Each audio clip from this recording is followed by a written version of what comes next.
அமெரிக்காவுக்கு சொந்தமான இஸ்ரேலின் ஒப்பந்ததாரர்கள் பலரும் மிகப்பெரிய அளவிலே இந்த காசா மீதான 70,000 பேரை கொன்றளித்ததில் அவர்கள் லாபம் குவித்திருக்கிறார்கள்.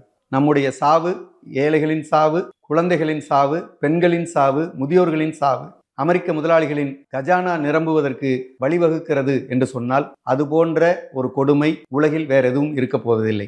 கடந்த காலத்தில் ஈராக்கில் அவர்கள் சதாம் ஹுசேனை கொலை செய்தார்கள், தூக்கிலிட்டு கொன்றார்கள். அன்னைக்கு ஜூனியர் புஷ் என்று சொல்லக்கூடிய அதிபர் இருந்தார்.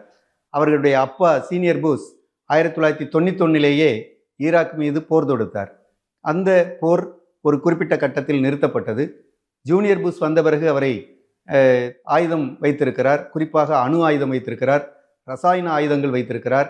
அந்த நாடு மிகப்பெரிய அச்சுறுத்தலாக மேற்காசிய நாடுகளின் பகுதிக்கு இருக்கிறது. எனவே ஈராக்கை அடக்கி வைக்க வந்த ஒரு பெரிய ரவுடி என்கிற கோணத்தில் அமெரிக்கா செயல்பட்டது. அதோட விளைவு அங்கே ஈராக் மீது போர் தொடுத்தார்கள்.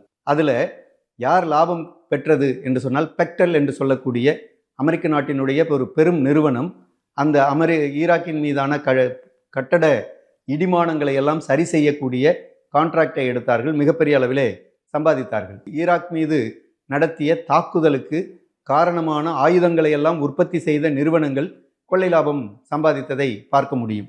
இதுபோல் உலகில் ஏராளமான நாடுகளில் இந்த ஆயுத விற்பனைக்காக தங்கள் நாட்டில் பொருளாதார நெருக்கடி ஏற்படுகிற போதெல்லாம் ஆயுத விற்பனையை முடக்கி விடுவதற்கும் அதன் மூலம் தங்கள் நாட்டு பொருளாதார நெருக்கடியை தீர்த்து கொள்வதற்கும், குறிப்பாக சில வளமான நாடுகளை இப்படி தாக்குவதன் மூலம் அந்த நாட்டை நவீன அடிமை நாடாக மாற்றுவது, அங்கிருக்கிற வளத்தை அமெரிக்காவுக்கு எடுத்து வருவது, அமெரிக்காவினுடைய பொருளாதார நெருக்கடியை தீர்த்து கொள்வது என்கிற ஒரு மிக மோசமான ஒரு நாடாக இருப்பதை பார்க்க முடிகிறது.